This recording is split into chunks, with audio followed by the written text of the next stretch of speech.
all heard about KiwiSaver. The big question is should I actually participate in KiwiSaver? And in my view, yes. Everyone under the age of 65 should seriously consider participating in KiwiSaver. So if you're an employee, then effectively you have two options. One is to enrol through your employer, or secondly you can enrol directly with the provider and the ID will link that back up through your employer. And so what happens is you either elect to take 4% or 8% out of your salary to contribute to your KiwiSaver account. And your KiwiSaver account is actually linked through to your personal IRD number, so it is actually yours. If you aren't working, there's a couple of options. So if you're a child, as long as you are 1 day old and have an IRD number, you can actually join. So as an example, the government will give every New Zealander who joins KiwiSaver a $1,000 kickstart. And then what you've got to look at is each individual provider and see what their requirements are. So looking at children, for ING for an example, if you fill out the application form, send in a cheque for $400, which is their minimum payment, then you've got $1,400 accumulating in value over time for your child. So to me that's a complete no-brainer. You should definitely enrol all of your children. They can't get any further contributions from the government until they turn 18. If you're a mother or a beneficiary or a retired person, providing you're at least under the age of 65, and that might be a day under the age of 65, you can join.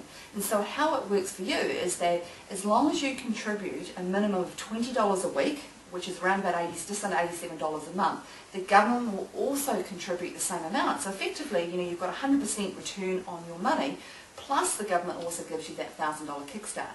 So again, it makes extremely good sense for those who can actually afford that $20 a week.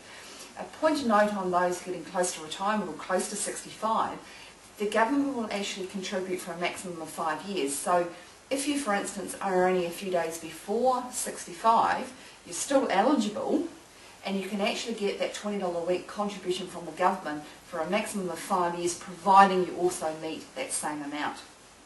The next key question that we tend to come across with KiwiSaver is, which provider do I actually choose?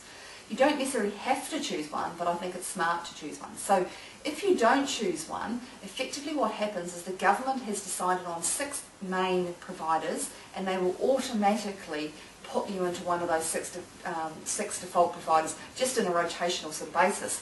The only challenge with that is those default funds are very, very conservative products which are mainly made up of cash. So they may not necessarily give you the best return over the long period of time, but they are very, very conservative.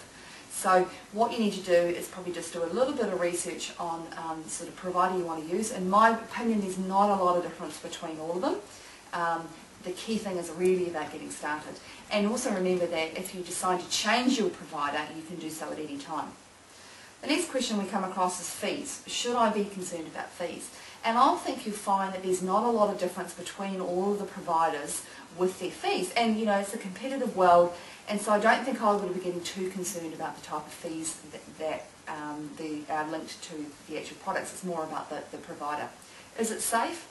Well, we are investing in managed funds and property and fixed interest and cash and a whole range of different investments, and one would like to think that's safe, but it's not actually going to go up in a straight line. Probably what's going to happen over time, particularly if you've got shares within the provider that you choose or the fund that you choose, you're going to have a bit of a ups and downs over a long period of time, but you've got to remember that you are investing for the long term.